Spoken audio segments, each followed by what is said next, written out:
Good afternoon. Welcome to the regular board meeting of Thursday, June the 26th, 2025. I would like to call this meeting to order. It is 1:01 p.m. And I would also like to acknowledge that the Sunshine Coast Regional District is within the territories of the Shishal and Skohomish nations. Thank you for being here. We have quite a few people in the gallery today, which is really nice to see. And we have an agenda before us. So I would like to call for any changes, any omission? No, everybody's good? Move to adopt. Thank you, Director Bax, seconded by Director McMahon. All in favor of adopting the agenda? Lovely. Okay, we are off to a strong start. We're starting with minutes.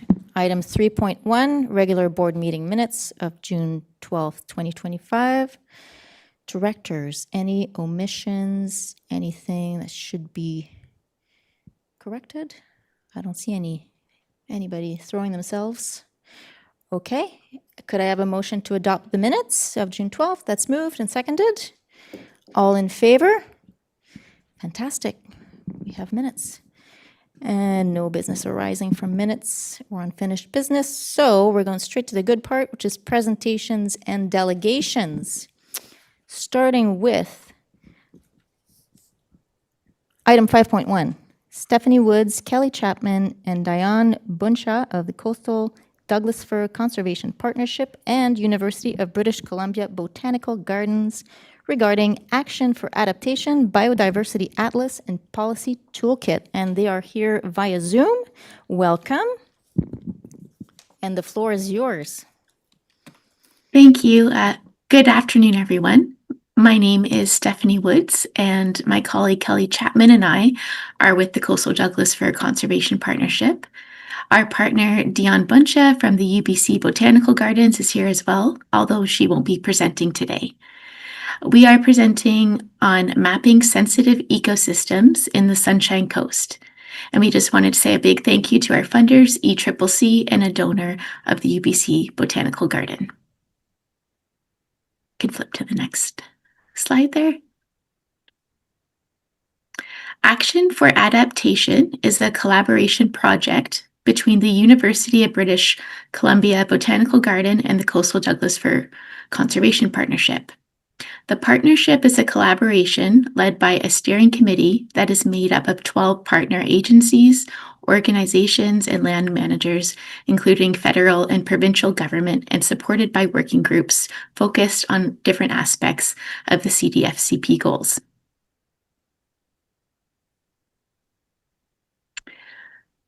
The purpose of Action for Adaptation project includes creating a website. This website supports actions for climate adaptation and biodiversity conservation by developing decision-making and policy tools for local governments and First Nations on BC's southwest coast.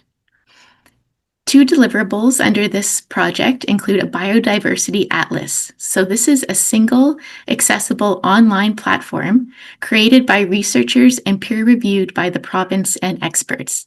It includes mapping layers that local governments and First Nations have requested since 2022 to support informed decision-making. Also included in this project are policy tools, and these are resources designed to help planners use the atlas to advance climate adaptation and biodiversity conservation efforts. Today, we'll be introducing our scientific data-driven atlas mapping layers that can apply to policy tools in the OCP renewal process. So there have been two pillars identified in your OCP renewal process, one being housing and the other being climate and environment. Our Action for Adaptation mapping layers can support the SCRD planning by providing and applying the best available data, which includes BC government data and science in the OCP renewal process. Draft pilot mapping developed for the Atlas is currently being used by SCRD planners in their natural asset inventory. This work can also be used to support SCRD policy, such as the Regional Growth Strategy, the Community Climate Action Plan, the Green Bylaws Report, Housing Needs Report, as well as the Seashell Land Use Planning process. The SCRD is home to many at-risk ecosystems, ecosystems that are considered endangered or vulnerable by the province of BC. Ecosystems at risk provide many vital services, such as clean water, urban cooling, flood control, air purification, carbon storage, and provide human wellness benefits. There are many growing urban pressures. Urban development and timber demand are degrading natural assets. Climate change compounds stress on ecosystems, reducing their ability to support communities. And there are continuously increasing threats to communities, including wildfires, drought, floods, landslides, sea level rise, and extreme events like heat domes. The Coastal Douglas Fir Partnership focuses on the dry coastal forests around the Salish Sea, and this includes meadows, wetlands, and estuaries that are within them. These areas belong to BC's smallest and most at-risk ecological zone, the Coastal Douglas Fir Zone, a very special region that stays dry because it sits in the rain shadow of Vancouver Island. So the Coastal Douglas Fir Moist Maritime Zone matters because it is a biodiversity hotspot, home to the largest number of species and ecosystems at risk in BC. They store more carbon than almost any other dry, temperate forest in the world. There's a very high population pressure in the CDFM, with 75% of BC's population living there. The number one threat is land development. There is a lack of protection with only 11% within protected areas. 98% of the 45 ecological communities in the CDF zone are at risk of being lost. Approximately 80% of the Coastal Douglas Fir Moist Maritime Zone is under local government jurisdiction. About 65% is privately owned and about 15% is owned by local government. Less than 1% of old growth remains. And I'll pass it off to my colleague Kelly here. So as part of our project, we are developing the South Coast Biodiversity Atlas, which will cover these 4 study areas on the South Coast, including the Sunshine Coast Regional District. It will contain 7 different map layers, including land cover at 3-meter resolution, forest carbon and tree canopy layers at 15-meter resolution, sensitive ecosystem mapping, potential ecosystems at risk mapping, mapping of climate microrefugia, which are moister and cooler ecosystems that will serve as refugia for plants and animals as the climate heats up, as well as hydrologically sensitive areas, which are those along streams and water bodies that are important for preserving water quality, water quantity, and fish habitat. These layers will be complete by January or February of next year. And next fiscal, we will be finalizing map layers for species at risk and ecosystem connectivity. In 2023 and 24, we selected the Sunshine Coast as a pilot area to develop the mapping methods that are being used to create the South Coast Biodiversity Atlas. These pilot layers are available in draft format and are currently under use by Tla'amin Nation for forest resource planning and the SCRD natural assets inventory. All these maps are based on publicly available provincial data, and we are currently collaborating with BC government mapping teams and consultants to finalize them. Here is one example of the pilot mapping we completed, this one for ecosystems at risk. On the left, you can see the publicly available mapping provided by the BC Conservation Data Center. It has limited coverage and only shows 19 of the 95 possible at-risk ecosystems expected to occur on the Sunshine Coast. Whereas on the right, you see our pilot mapping, which extends to a much wider area and shows locations that potentially support 59 of the 95 expected at-risk ecosystems on the Sunshine Coast. And here is a second example of our pilot mapping, this one for sensitive ecosystems. Again, on the left, you can see the province's Sunshine Coast SEI mapping. It's very out of date from 2005 and has limited coverage, whereas on the right, you can see our pilot sensitive ecosystem mapping, which extends to most of the regional district. And we are also working to remove areas that have been developed or cleared since the 2005 mapping to make our map layers more up to date. The Biodiversity Atlas and the updated map layers for the Sunshine Coast will be available by January or February 2026 on the new Action for Adaptation website, which is currently under development.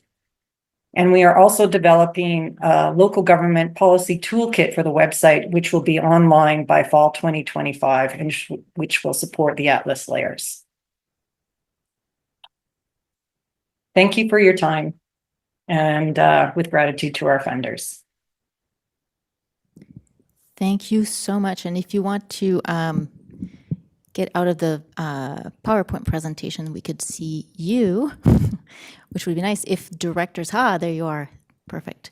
Thank you so much for this incredible work, and thanks for sharing with the board. I will look to my colleagues to see if there are any questions for the delegation. Oh, Director McMahon. This isn't actually a question. This is a comment. It wasn't in the presentation you just showed, but in the slide deck that's in our agenda package, there is a map of hydrologically sensitive areas. And that is just a lovely map.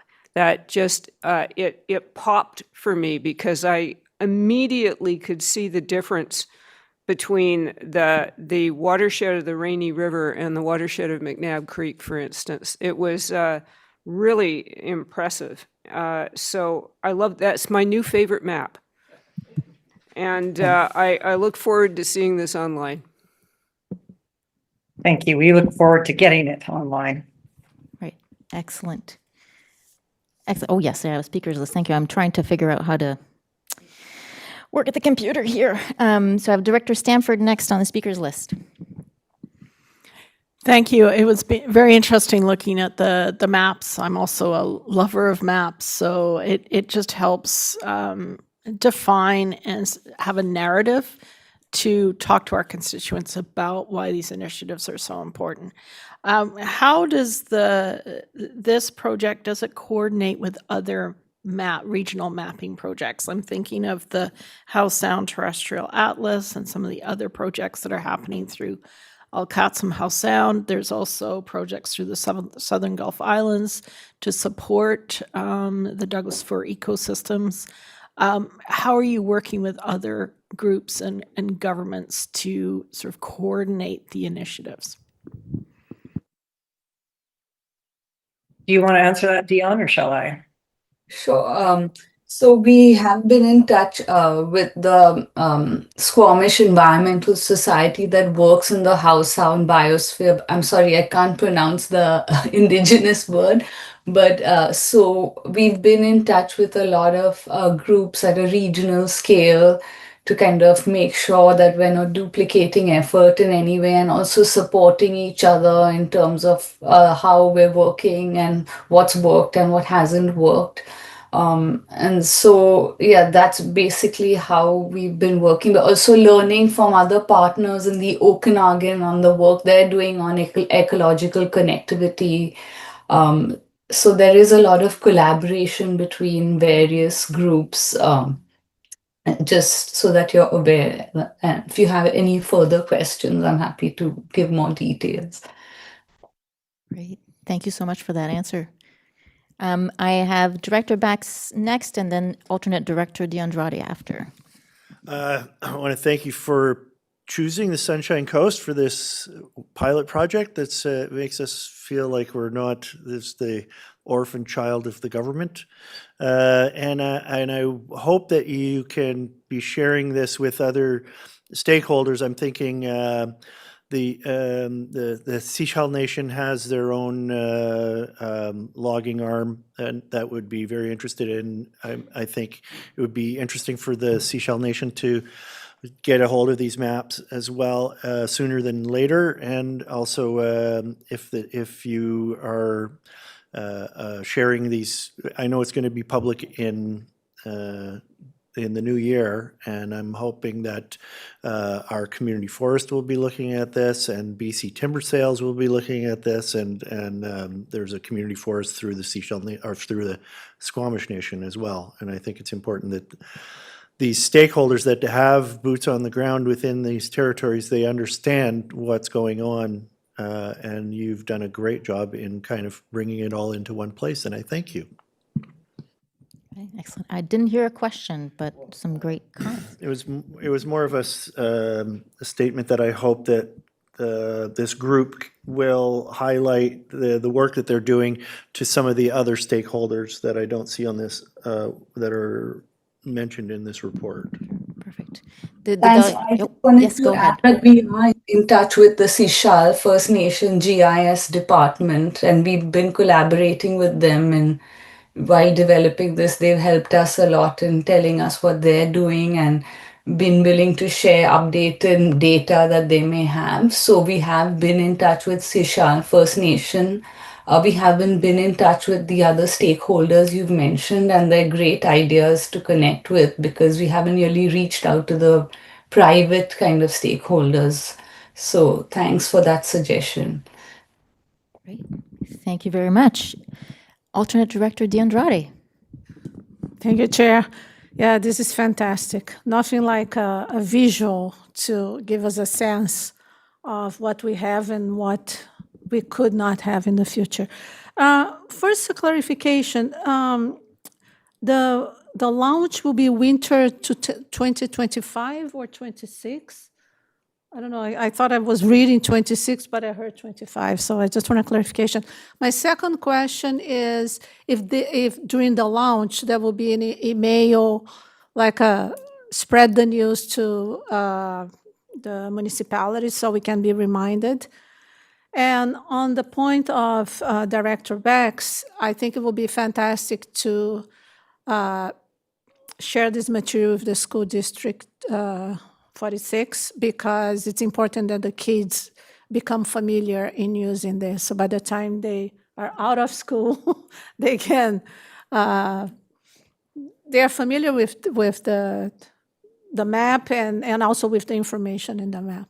So Thank you. Thank you. So the question was to confirm the launch? yeah, if it's winter 25 or 26. So winter 25 or 26. Could I get confirmation from the delegation?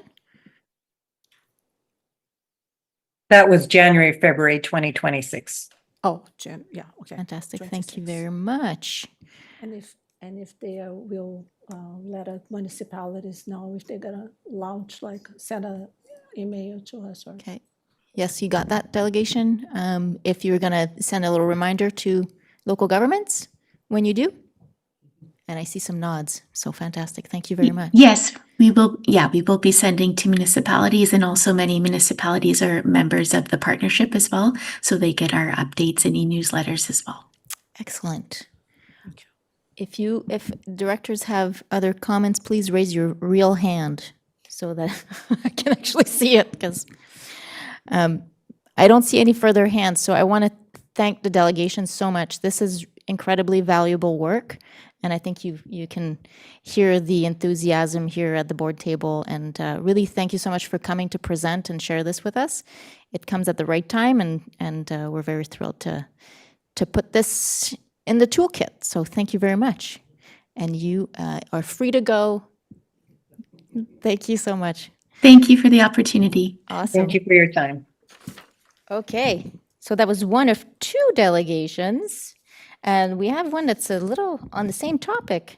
We have item 5.2. We have Bill Henwood and Darlene Timo. They are respectively committee member and committee chair of the Half Moon Bay Community Development Forum, which kind of serendipitously goes by CDF as well. So just to get us all confused. And they're here to present official community plan renewal project and protecting sensitive ecosystems while addressing housing needs. And you've got the presentation on. Perfect. Whenever you're ready. Buttons to push, okay. Good afternoon, directors, and thanks for this opportunity to be here today. My name's Bill Henwood, and I and our chair, Darlene Timo, are here representing the Half Moon Bay Community Development Forum. Darlene comes with extensive experience with the United Nations, and I with the Government of Canada. I've been involved in the conservation and protection of nature for over 50 years now, and 30 of those with Parks Canada, culminating in the establishment of Gulf Islands National Park in the heart of BC's coastal Douglas fir forest. Today, we have a specific ask of the board regarding the conservation and protection of the coastal Douglas fir forest in Area B of the SCRD, which we present to you now. As part of the OCP renewal process, the Half Moon Bay Community Development Forum requests the SCRD to explore policy and legal tools designed to conserve the rare and at-risk coastal Douglas fir ecosystems, considering that this zone is recognized by the province as the most threatened forest in BC. The Half Moon Bay Community Development Forum was formed in 2022 out of concern over what was happening with a few large-scale developments in Half Moon Bay, and we felt were not in keeping with the spirit of our existing OCP. In our view, these developments displayed a lack of concern for a number of environmental values that are cherished in the Half Moon Bay community and that were not being protected during the development process. As we embark on a renewed OCP, the Community Development Forum envisions a more enlightened approach to reaching the SCRD's housing goals, with a companion and more rigorous focus on respecting environmental values and the need to acknowledge and mitigate the effects of climate change. The Community Development Forum is a group of 20 volunteer residents of Half Moon Bay who come together once a month to consider land use issues of concern and to determine if and how we should be in contact with different levels of government for information or action. We stay in close touch with Director Gavius, communicate as necessary with SCRD staff, maintain contact with other community and advocacy groups, and reach out to experts for guidance. We are here today with a request, as you've just heard, that emerges from one of those outreach efforts with the Environmental Law Centre at the University of Victoria, a set of green bylaw recommendations that have been tailored for the Lower Sunshine Coast for consideration during the OCP process. Specifically, the Community Development Forum has an urgent concern over the future of the coastal Douglas fir moist maritime biogeoclimatic zone as it exists on the Lower Sunshine Coast. It is a very small area, as you can see on the map, stretching from Secret Cove south to Sargent Bay, and is predominantly in Half Moon Bay in Area B. Even though this forest is also present near Powell River along the east coast of Vancouver Island, on the islands of the Salish Sea and parts of the lower mainland, it is the smallest, the rarest, and the most altered biogeoclimatic zone in BC. It is recognized as the most endangered forest type in the province, where less than 1% remains in old-growth forest. While this forest has the highest diversity of species in all of BC's forests, it has the highest density of species and ecosystems identified as at risk by the province. Herein lies the dilemma. There is little doubt that the coastal Douglas fir zone is the most favorable place to live in BC, with about 75% of all British Columbians living there. The result is that approximately 65% is now privately owned. Such is also the case in the settled portion of Half Moon Bay, where too, most is privately owned, with the remainder in parks and Crown land. We believe it would be advisable to introduce a mechanism that could effectively protect this Douglas fir forest on private land as much as possible. Such an effort would complement the position of the Sechelt Nation, where the coastal Douglas fir forest is already excluded from timber harvesting in the SWIA. Further, the proposed expansion of Smuggler Cove Marine Provincial Park, now being considered by the joint Sechelt BC land use planning process, and which we feel will be supported by the local public, would also protect some of this area. We believe we must do all that we can to coexist and to take pride in this forest, which is unique in the world. We believe the SCRD shares this aspiration through its decade-long membership in the Coastal Douglas Fir Conservation Partnership, from whom we have just heard in the previous delegation. Leadership at the regional level government in the conservation and protection of coastal Douglas fir forest on private land in an area with similar population pressures is already being ably provided by the Islands Trust in several Gulf Islands. Such an endeavor is in alignment with provincial, other local and regional governments, and Seychelles Nation strategic priorities. To constructively support the SCRD in a conversation about protecting the coastal Douglas fir forest on private land, the Community Development Forum, with support from the Sunshine Coast Conservation Association, commissioned the Environmental Law Center last year to prepare the green bylaws for the Sunshine Coast report, and to get up-to-date, state-of-the-art recommendations on guiding development while preserving sensitive ecosystems. The report's recommendations were presented to elected representatives and planning staff from the SCRD, District of Seychelles, Town of Gibsons, and the Seychelles Nation in November last year in a half-day workshop co-hosted by the Community Development Forum and the Sunshine Coast Conservation Association. Last week, the Conservation Association formally submitted this report to the SCRD board and the Seychelles Nation.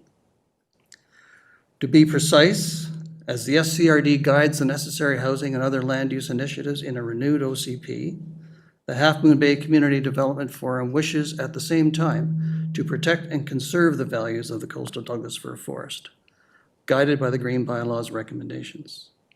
The requirements of the Local Government Act also need to be acknowledged, where the OCP must include statements and map designations respecting restrictions on the use of land that is environmentally sensitive to development.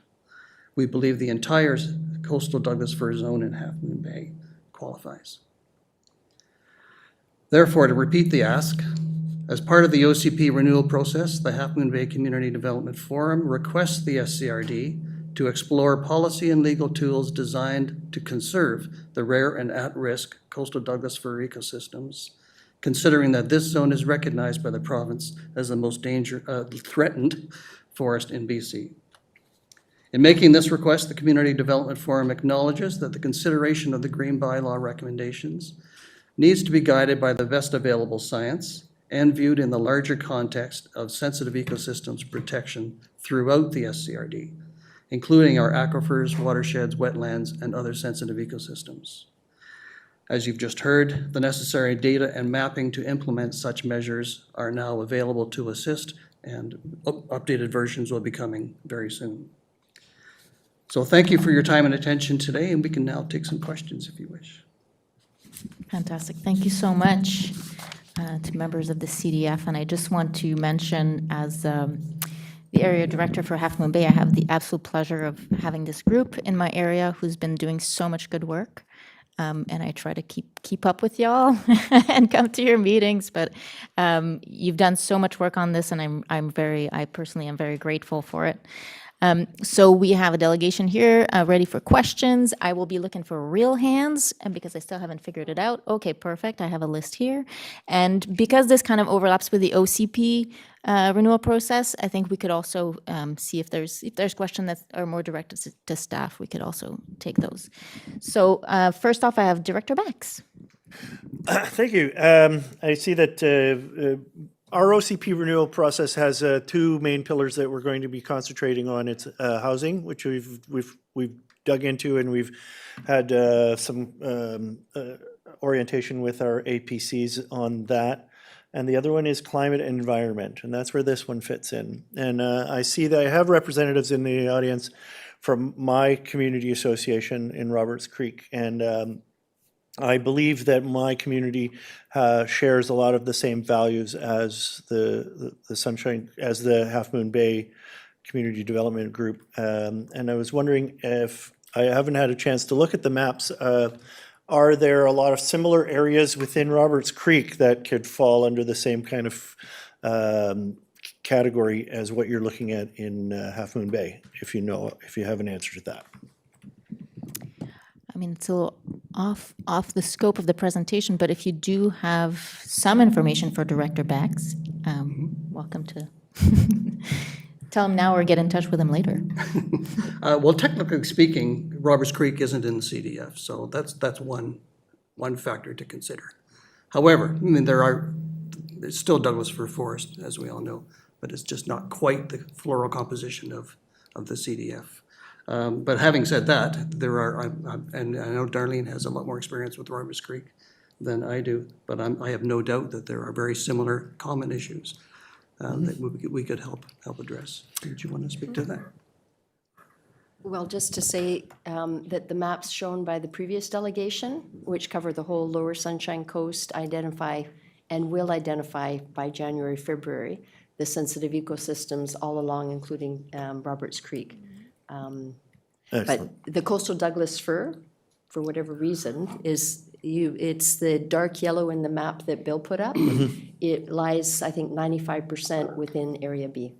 Excellent. Yeah. Well, thank you for my community members from being here to see this too as well.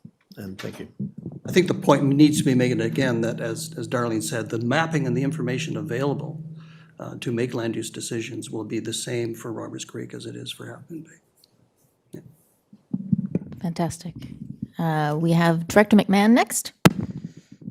Yeah, this conversation leads me to think that perhaps the directors should have a lunch and learn when the maps are released so that we could go over them with some experts and really dive in and understand how to make good use of them. But I was just, you made a passing mention to public education on the Gulf Islands, and I'm interested in that because currently there is a great deal of attention on stuff like fire smart and fire risk, and when you say it's a dry zone, then you get homeowners worrying that they need to actually cut down a lot of it. So how does that fit together, or do you have any thoughts on that? Go ahead. If you Well, have thoughts. that's part of the dilemma, I guess, that I was talking about. I mean, there are a lot of things that the fire smart. Do I need to sit over here? That the fire smart program enables homeowners to do to reduce the risk that don't have an immediate or direct impact on the Douglas fir forest writ large. So I think that's the way to handle it. Is that they're talking about 1.5 meters away from each other, from the homes themselves, to protect them, which can be done without having a significant impact on the surrounding forest. However, having said that, we all know that embers fly around, and that's the real source of the issue. I don't have any really brilliant, enlightening solutions for you at the moment, but Well, for being put on the spot, it's pretty good. yeah, but it's a dilemma for sure, absolutely. Excellent. Oh, Ms. Tyler. Maybe, if maybe the only thing I would add is we've tried to do some research on what other municipalities and regional districts have done specifically related to coastal Douglas fir and protections. Islands Trust actually rose to the top of the pile. We've seen Nanaimo Regional District, Galliano, I think Salt Spring Island, Gabriola. So there's been a lot of work and effort done out there on how to do this, no doubt with the idea of fire smart in mind. So when the SCRD staff are looking into this, I suspect there's already a lot of knowledge out there on how to find the right compromise. Great. Follow up, Director McMahon. Yeah, and I was just thinking that when the mapping becomes available, we could roll it out and maybe some education materials to the community associations, because that's another, avenue for public education of homeowners in these areas. Thanks.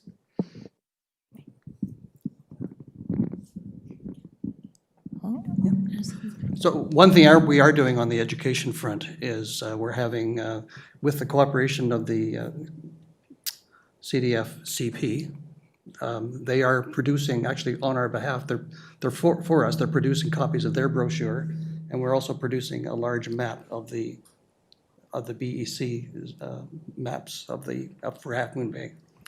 And then we'll be displaying those and manning a booth at the upcoming Fall Fair, for example.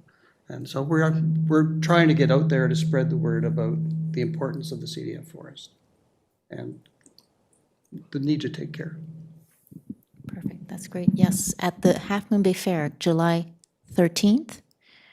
The CDF will have a booth, not far from the SCRD booth, to talk about CDF. Excellent. We have next Director Stanford. I'll try not to belabor the point, but Islands Trust does have a number of resources on their website about CDF. Also, there tends to go down areas of biological splitters or lumpers. So whether it's very dry or moist, and how rare those various ecosystems are, I think the important points, as you've described, is it's not a border issue, that this ecological system does cover into Vancouver Island and the Southern Gulf Islands, but the associated ecosystems with them is also important, and that this just emphasizes how we need to be able to recognize the value of all our ecosystems, and that this isn't just one of the rarest in BC, it's the top 10 in Canada, and trying to really bring the public along with how important it is to recognize the value of these systems. So I love listening to stuff like this, and I can talk CDF forever, but don't forget those associated ecosystems, which are on some of the other islands, and those are the ones that are in Roberts Creek as well. So. Thank you for that, Director Stanford. Director Bax? Yeah, so my question is not so much for the delegation, but for staff, but also I think it's going to be good for them to hear from our staff. So the ask today is to try to something we're not going to create any policy or legal framework today, but the ask is for policy or legal protection for certain parts of our ecosystem on the Sunshine Coast, based on the science that's been brought forward. And I understand that as a regional district government, we do not have the ability to create a tree cutting bylaw, anything more than what's already created. But I was just wondering how would we go about creating policy on and legal protection for ecologically sensitive areas? Is it something, would we be creating new development permit areas? Or what would be the mechanism that we would go about to do this work? Good question, and I do think that DPAs are one tool for sure, but I will turn to staff because they are the experts. GM Hall. Thank you, Chair. So consideration of policy and legal tools for conservation of sensitive environmental areas is definitely within the scope of the official community plan renewal project as directed by the board. And that's in part because we have legislative obligations under the Local Government Act to consider that. And as the chair notes, development permit areas are one tool. We are fortunate to not be the first local government to consider this, so we are able to conduct research as we hear about community values during this initial round of engagement towards policy tools that can be discussed in the next phase of the project early in 2026. Thank you. Wonderful. I'm going to look, any raised hands here? You're good? Okay.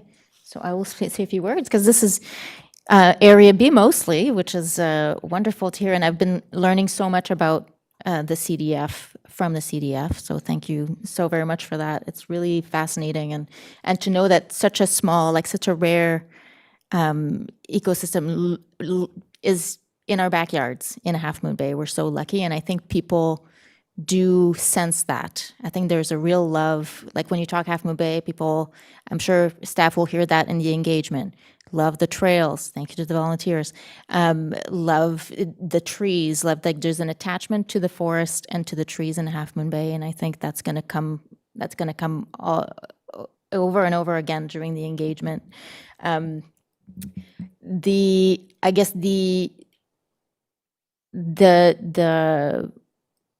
Where I'm thinking like this is something that I'm I support, and I think the community will also support, just because of what I just said. But where does it fit in the process? Is this something, and I guess that's directing this question to staff, and I think GM Hall already answered some of it, but how does it best fit, how do we best fit this request in the OCP renewal process? So I've heard you say that staff, legislatively, we are required to look at sensitive ecosystems, but requests like this, like where would they fit in? Is this something that we look at now, something that is better looked at later?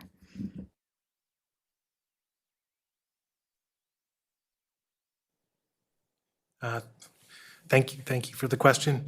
I think as regards the specific request, the delegation referenced, absolutely fine if the board wants to say yes, indeed we will. As I referenced, it is definitely within the scope of the project. In terms of the mechanics, firstly, staff really appreciate the contribution from community groups to the project, especially this one. And we will, in this case, we will be looking to have a follow-up meeting with the delegation. And we certainly are keeping track of all inputs to the project. Although we are focused on some awareness raising and fairly broad value eliciting questions at this stage, we are keeping track of everything that is being received and expect that as part of the wrap-up of phase one, where we bring information back to the board and to the community about what we heard, that we'll be offering areas where the board may indicate that they would like to see a focus as part of the policy development phase, which will follow on. Thank you. Great, that's great. And I know that the CDF is going to do a lot of that education part, and I'm so thankful for that.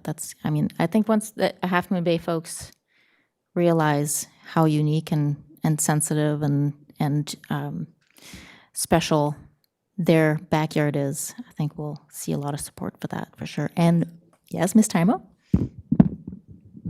Yeah, if I can just make one more or two suggestions, listening to all the comments. When these finalized sensitive ecosystem maps are available in January, February from the group we heard from previously, it'll be important, and I imagine that the SCRD staff are planning to do this, to put them in front of us in the community when you ask us the question, where would you like housing? Because, we need to see that in order to understand where's a good place for housing and development and where's not an appropriate place. So that'll be a very important part of our education.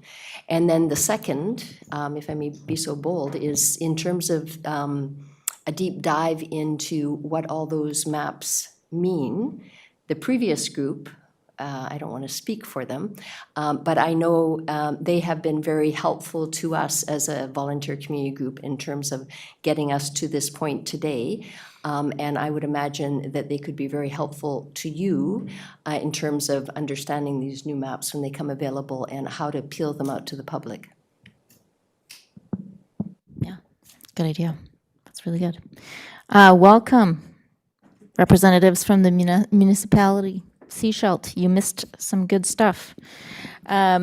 So they'll watch it later. Okay, so I don't see any further hands. I really want to thank the two delegations. I know the first one's gone, but thank you so much for coming, and everybody in the gallery that came in support. That means a lot. I'm assuming you're here in support. There you go. So thank you so much. And we'll take a quick recess to kind of get everybody sorted. We got the chair coming back to the chair seat. Again, thank you so much, and we'll see you very soon.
community building decisions, and I'll be supporting the ward application. Thank you.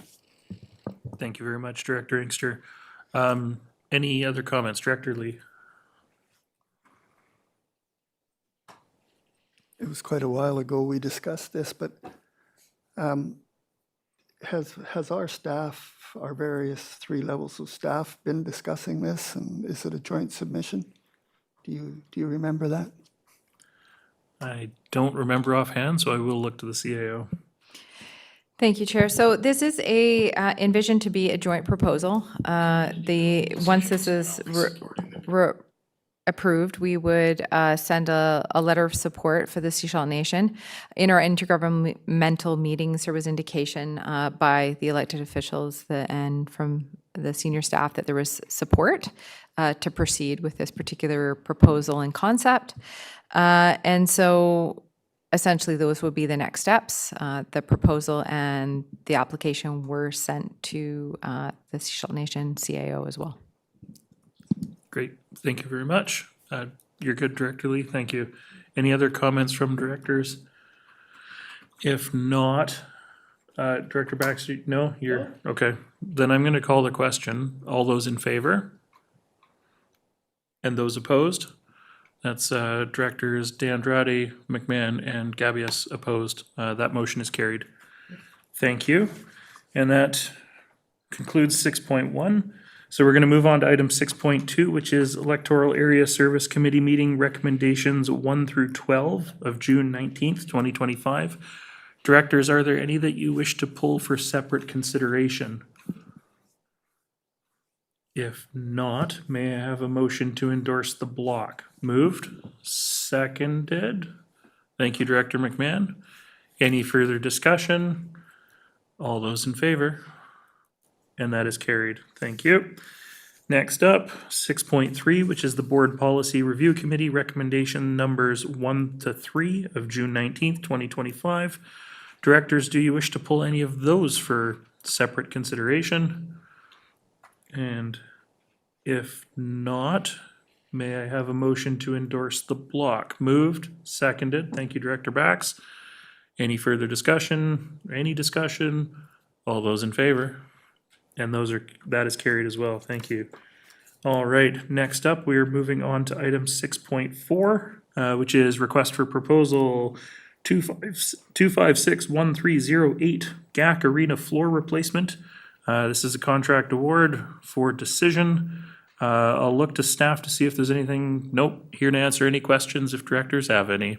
So with that, I will look to directors. Any questions or discussion or motion? Director Bax. Thank you. I'll move the recommendations as they appear in 6.4. Thank you. And I've got a seconder for that. Okay. This is voting all directors, a weighted vote. Any further discussion on the motion? If not, all those in. Director Lee? You get to vote on this. It's a financial thing, so, yeah. I'll call the question. All those in favor? And that is carried. Thank you. All right, so we have no communications. In terms of motions, Director Gabius didn't bring it up at agenda adoption, I understand, but she has a motion, notice a motion now. So, Director Gabius, I will turn it to you. Thank you, and that would be for, likely for the next EAS July 17th meeting. That staff explore effective policy and legal tools designed to protect the coastal Douglas fir moist maritime bioclimactic zone as part of the OCP renewal process. Thank you. So that's a notice of motion that's being read into the record. We don't do any voting on it today, Director Stanford. But you did say that that was for July EAS. Okay, is that clear to the corporate staff? Thank you. And that's that. Okay. Thank you. We have no bylaws. So we'll move on to director's reports, since we didn't do them last time. And I tend to start with Area A, but I think this time I'm going to start the other end of the coast with Director Stanford.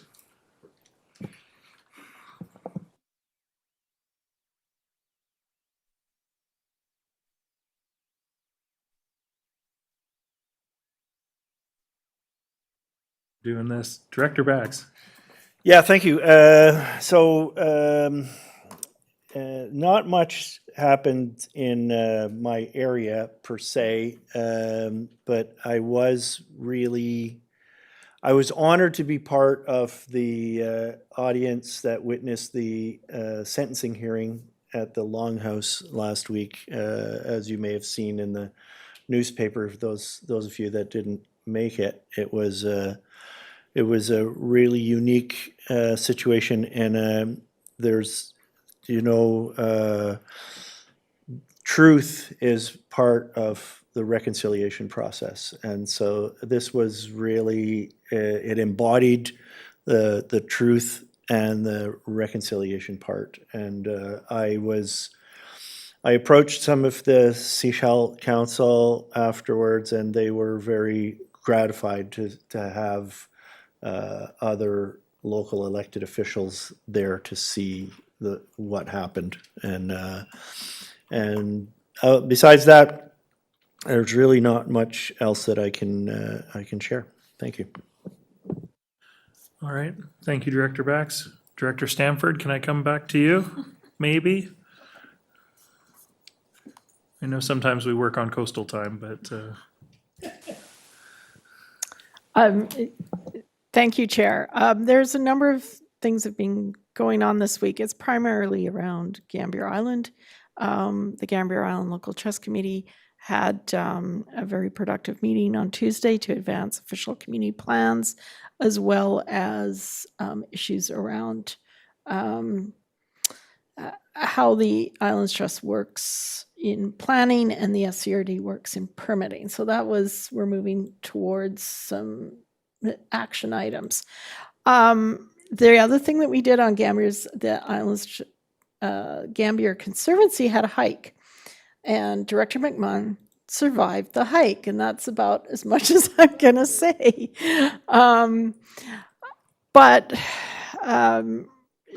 part of the area that Director McMahon hiked to, I was not silly enough to take such a hike, but the area that she hiked to is just recently being announced as part of a forestry plan with the Squamish Nation, and this is what I was waiting for, that there is going to be, through agreements with the province and the Squamish Nation, an area that comprises of about 19% of the island in a Squamish Nation directed protection. And it is based on old lines of a forestry law tenure from about 20 years ago. That was a very difficult time on the island as we were threatened with a significant part of the island being logged. It looks like now that due to the processes with the province and the Squamish Nation, this area will no longer be open for logging. So it's very exciting. It's about 1,300 hectares, so it's a big chunk of land. And so I just was waiting for that to become public. But there's a whole bunch of other things as part of that announcement, but that was the part that I was waiting for. So thank you. thank you, Director Stamford. I'm going to go to Director Gabius, and we'll work our way down to Director Lee at the other end of the coast and board table. Excellent. And at the risk of stealing your thunder, it was grad night last night at Chatlich Secondary School, which was very exciting. You know that I spend a lot of time there. I work there. So it was great to see the graduating class of 2025 cross the stage. And I always really appreciate they read out what the students are off to, like what their plans are for the future, and I always like to hear what interests they have and what career paths they're choosing. So that was really fun, really hot. But it was great. And then we had the library board meeting and still working out through some kinks like communication channels, how to best communicate what's going on back to the board from the library. So we had a good discussion about that, and we should hear from the library soon. to talk to us about their challenges and what they expect for, give us a heads up for upcoming budget cycle.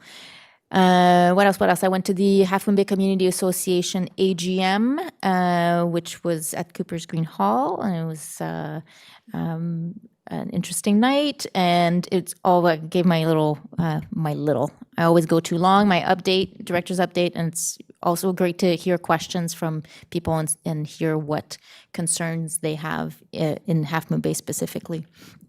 And that's. Oh yeah, just heads up, the new cafe in Half Moon Bay has opened. So I will be spending a lot of time there. Have you been? Jam Rose and Brew, probably. I hear it's really great, and I'll be trying to get go there weekly for office hours and do what Director Bax does at the Gumboot, something like that, do a little,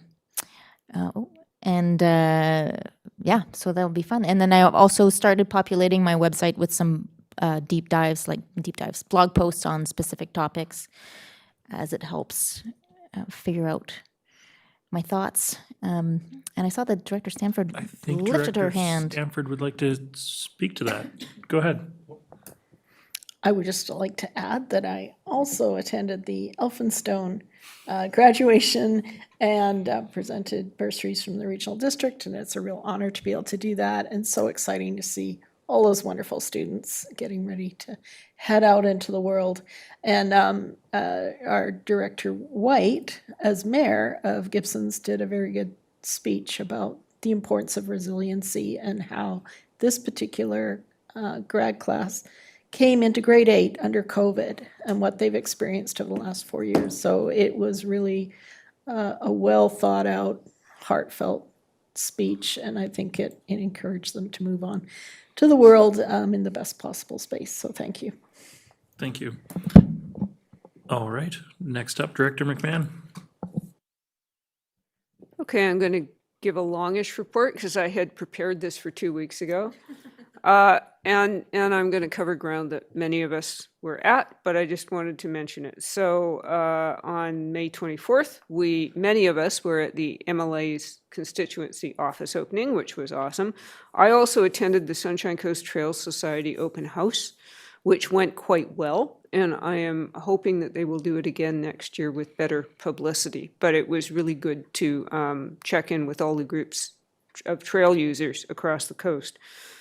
On May 29th, we had the multi-government transit workshop, which was really good. And it's great to get together with all our colleagues from the other governments from time to time. The Air Force presentation on May 31st was really outstanding. I think Director Stanford covered that very well in her newsletter. On June 3, each of the rural directors are now having a regular check-in with our CAO, and I'm finding that really helpful. Just it also probably saves a lot of emails going back and forth. On June the 4th, we were most of us at the BC government's engagement on the Seashell Land Use Plan. On the 5th, I attended a forest industry presentation by Kofi on the state of forestry in BC, which is interesting. No, I'm not going to editorialize on that, but the fact that they didn't mention how many forests are getting burned down kind of boggled me just slightly. On June the 6th, I was at the AVICC executive meeting. That organization is going really well. June the 9th, Director Stanford and I and Chair Toth met with the town of Gibsons, where the fringe areas, we talked fringe. On the 10th, various people from my area met with the town about watershed management as part of their climate plan. It was a focus group, and that was a nice opportunity to go in. I think the participants really enjoyed it. On June 11th, I went to the Credit Union Open House to find out about the merger vote that's going on right now. June the 16th, I was at the Hospital Foundation AGM. June 18th, I was on a Zoom call with the Climate Caucus with electeds from across Canada. That was really interesting because the hot topic was housing and how the provinces on the one hand are demanding more housing and on the other hand are removing tools that local governments have to manage development. And so there was a lot of frustration on that call, right across all the way to Nova Scotia. That was pretty cool. Also, the Elphinstone Community Association met that night, and I gave my usual report. June 20th, the rural directors met with Ministry of Transportation, which is always helpful, and we always learn something. And big shout out to our area manager, Jeremy Waxel, for his work on putting together the crosswalk that's going to go in front of Poplars. On June 21st, I celebrated the longest day of the year by hiking to Gambier Lake. Maybe they should have called it the Gambier Lake Ordeal rather than the Gambier Lake Hike, as parts of the trail were actually missing. But it was nonetheless, and Gambier Lake is beautiful, and Gambier Island is beautiful, so it was lovely. Swim in the lake? It was actually quite cold up at the lake that day, and the folks, Sam from the Biosphere was there camping over at the lake. On June the 23rd, I attended the provincial electoral area Zoom with our UBCM EA rep, Geraldine. That was a really good Zoom call. There were representatives there from 14 of the 27 regional districts in BC, which I thought was outstanding, and some really good discussions of issues.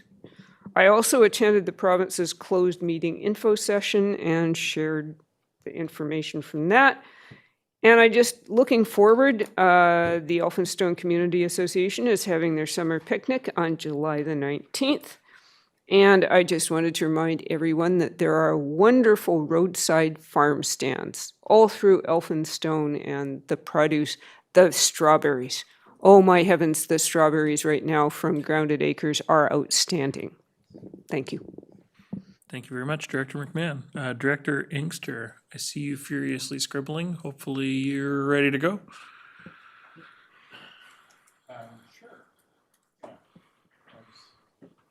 I was just doing my grocery list. Thanks for interrupting that. Number of things. A lot of topics were well covered by other directors, including the last report that covered a lot of topics. Busy Director McMahon.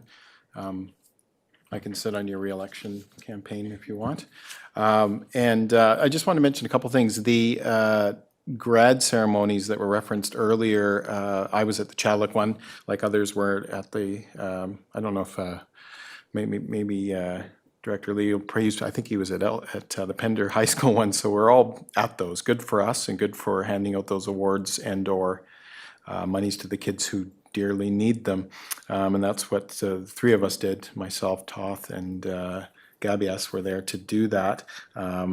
But it was good speeches, good She Shall Nation participation as usual in the recent years, and good responsible aftergrad, and good, and most of the supervisors were responsible, most. And I also wanted to mention the Longhouse hearing, Canada Day, the Longhouse hearing that we mentioned that we went to last week. That was really good to see, once again, the participation from the number of different governments and peoples on the coast. I don't know if it was spoken to by those that have spoken to, but it's full, the Longhouse, and it's a big building. I'm hearing that some board members weren't there, but it was really good that we were able to, in a sense, enforce, just be there to be part of the witnesses to that event and the large award that was given. So continued working together with the Shishel within their SWIA. And I just wanted to mention in ending that Canada Day is next week, And as I do every year with Seashell events, like the Writers' Fest and Canada Day events, I invite all directors and staff to go to those events in Seashell. Very well attended. It's a happy day, and I'll always have candy when you guys come. So I welcome you. Thanks. Just before I move on, Director Inkster, have you accepted the invitation to ride in the canoe this year? No. Okay. It's going to be hard for you to hand out candy from the canoe. So I'm going to say something because you asked me, Chair. That's a great invitation. And it's like I've been referencing over the last number of months. It's just a continuation of the good relations between the communities within SWIA. But my preference will always be to hand out candies to kids and directors and staff in a safe manner. And so that's what I will always do. Thanks. Thank you, Director Inkster. Alternate Director De Andrade.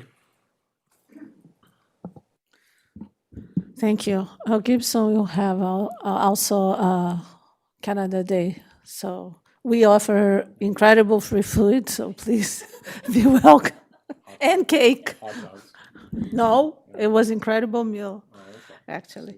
I would focus on three things that are happening right, well, the was last meeting was really great. I get really excited, so I'm going to talk about it.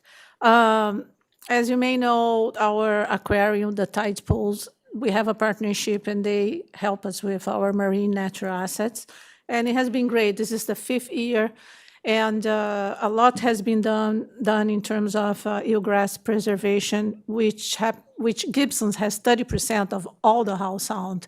So there's not too much eelgrass just because of the substract, and Gibson has it. And by the way, we're also monitoring for the European green crab because it's their favorite environment. So if they get to the eelgrass, they pretty much have the potential to destroy. And obviously, this such important marine environment can be gone. And so this is pretty important work that they are doing. And obviously, they have been involved in cleanups. Last year was 3 tons, and there's much more. It will not, I think, end soon. There's a lot of stuff in the bottom. But one exciting thing is that hopefully they would be able to accomplish is water quality. We have been discussing this on the Ocean Watch Action Committee. It's very expensive water quality, and there's so many parameters, so they haven't figured out exactly what is the important thing. But one thing that we discussed is we want the whole Howe Sound has the same collection method, and because one of the problems with data, if you don't have the same data, you cannot compare. So if one group is doing some sort of analysis and a municipality is doing another, there's no really way of moving forward with any action regarding or understanding the state of affairs in the marine environment. So that's really exciting. But the next thing I will focus is on the Charman restoration plan, which we got funding some year, I think over a year ago, but we were doing some, obviously, studies and understanding and allowing for the best window, and it will start soon. It will be in 3 phases, but that's another really exciting project because we got good funding for that, and we will be able to start phase 1 this summer. And the last thing I want to say is talking about housing, priorities. As you may know, the town of Gibson has some land donated many years ago. Well, actually, donated. And we built phase 1 on Shaw Road, phase 2, and now we just approved second reading for phase 3. It's 78 apartments with a partnership with Kiwanis. So this is very exciting. We're still going to have a public hearing and to hear from the public, but it feels that there's a lot of support for that. And hopefully we will be able, so not guarantee yet the BC Housing Fund, but hopefully we will get. So I would say these were the highlights. Great. Thank you for that. Always great to hear about more housing options that are coming. all across the coast. Go ahead. Just to finalize, I was just commenting early. I have been quite impressed how we are accomplishing all the goals of our strategic plan. That in a way, I think it's not common that we tick all the boxes, but I feel that we are getting, and a lot has to do things that were initiated before, even by other councils. But it's very exciting to see progress. And we got a lot of grants. This help because without funding we cannot do it too much. But I think we are in a good rhythm, let's say, with OCP and all DPAs and urban forest plan actually was approved, our urban forest plan. So that's exciting thing. So. Great. And Director Lee. Thank you, Chair. I got time to make lots of notes. Yeah, we did recently, as was mentioned, have a meeting with Mott on our quarterly, and Jeremy's been quite good to us. And when by the time I got home, I'd found out the next day that we actually got potholes filled up at our place. And I'm pretty sure that's Jeremy at work. You know, he's very quiet, but very competent. We're having a Pender Harbor Wooden Boat Show on starting on August 8th to August 9th and 10th. August 8th is a boat parade in the evening. And there's pipers and we drive around the bay. And then on the 8th and 9th, the boats are there. It's quite an exciting event this year. I wrote down the boats that there. We got the old cruising yachts, you know, but we've also got wooden sailboats this year. We've got a modern wooden yacht, 77 foot. We've got fishery boats and missionary boats. So we've got a great sample of all converted fish boats even. So it's a great cross-section of boats. I'm kind of really looking forward to it. And the sailboats are old wooden sailboats, and they're really neat. Some fractional sloops with 4 sails, you know. It's just plain cool. I got to address the grad class yesterday, got to make a little speech. You guys would have appreciated, I believe.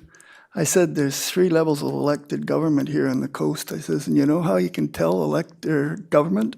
I says, we're the guys that can tax you. Pretty easy. Their parents left.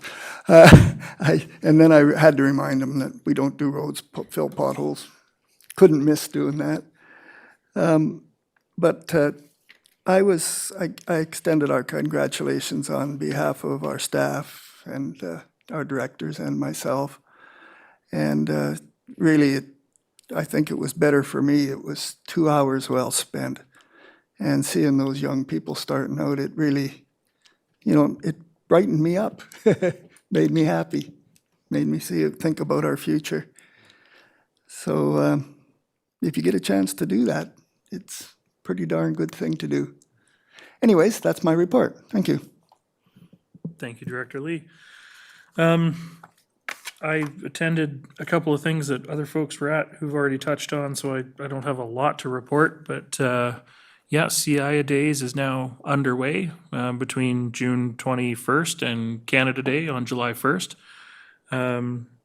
Lots of events going on, lots of partnerships and education opportunities with our Seashell Nation friends and family.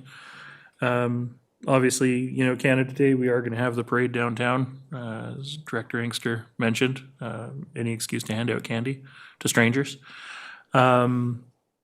Yeah, so that'll be, Tuesday morning, 10:30, the parade starts. Everyone's welcome to attend. We're going to have a full day of events between the parade and the going-ons at Hackett Park.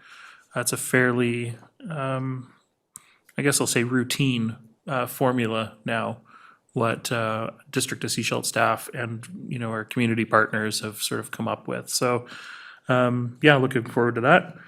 I attended the Chat Grad, which I haven't attended a grad ceremony in 21 years, and it was my own.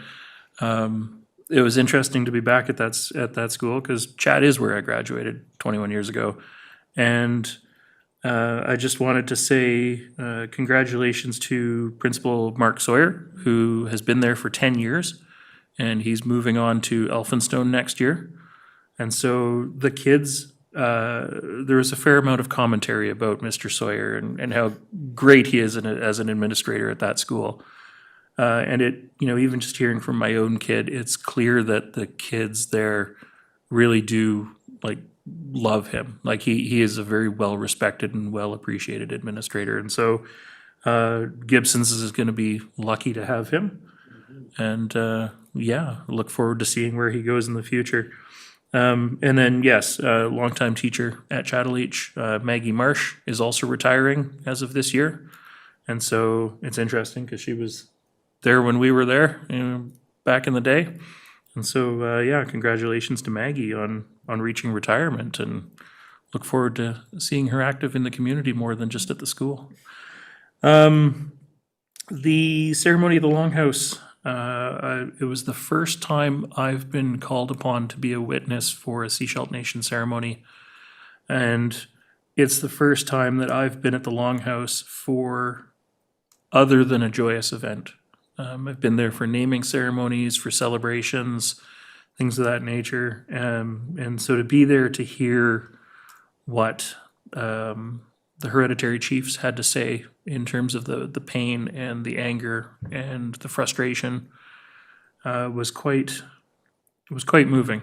The judge did appreciate the complexities of no monetary value can replace or restore destroyed heritage. And so, the fines that were, the one fine, the $200,000 fine that was levied is the largest that's ever been levied under the Heritage Act for a violation. And his suggestion was, and to anybody that was there, anybody that was, following along, was to actually write to the province to encourage them, because he's not allowed to direct where that money goes. And so fine revenue just goes to general revenue for the province. And he was encouraging people to sort of write letters to the province to encourage them to consult with the nation on how that money should be spent, even if they can't, directly draw a line. And it'll be interesting to see if they do, or when they do, more ceremonies at the Longhouse, because I think it's the first time they've actually done sort of court in a Longhouse. And they did recognize that, they had some logistical challenges in thinking about it, but they've also done, circuit court in the past where they'll set up in gymnasiums and community centers and things of that nature. So why shouldn't they be able to have court in a Longhouse, especially given how important it was to the nation? So I think I'll leave it there. Director Inkster. Yeah, I just wanted to add something. Mine was recognition of the good ceremony earlier, but I just wanted to mention something, and maybe it's a reflection of my time, maybe too long in politics, but I've actually handed out awards to kids of people I graduated with. And now I've handed out awards to, not necessarily to, but they've been there graduating, to the kids of the people I graduated with. So either I'm getting old, or I've been in government too long, or a combination of both. Could be both. Yeah. Last night you got to hand out an award to your own kid. Yes, and by the which way, you were not part of the selection of. I was not part of the selection. To be very clear. Yeah. Yeah, you're but right. That was still pretty cool to see. Yeah. And my kid had a couple of friends that were graduating last night, and it was absolutely my wonderful kid, I don't to even see. think he shook my hand. It's the pressure of being on stage. Okay, we have no new business. We do have an in-camera, so can I have a motion that the public be excluded from attendance at the meeting in accordance with section 91 E, G, I, and J, and 2B of the community charter? Thank you, Director Bax, and I've got a seconder. All those in favor? That is carried. We're gonna go in camera. Before we do, is there any questions from anybody who might be connected on Zoom? Chair, there's no one in Zoom. Perfect. Then we're gonna reset the doors and go in camera.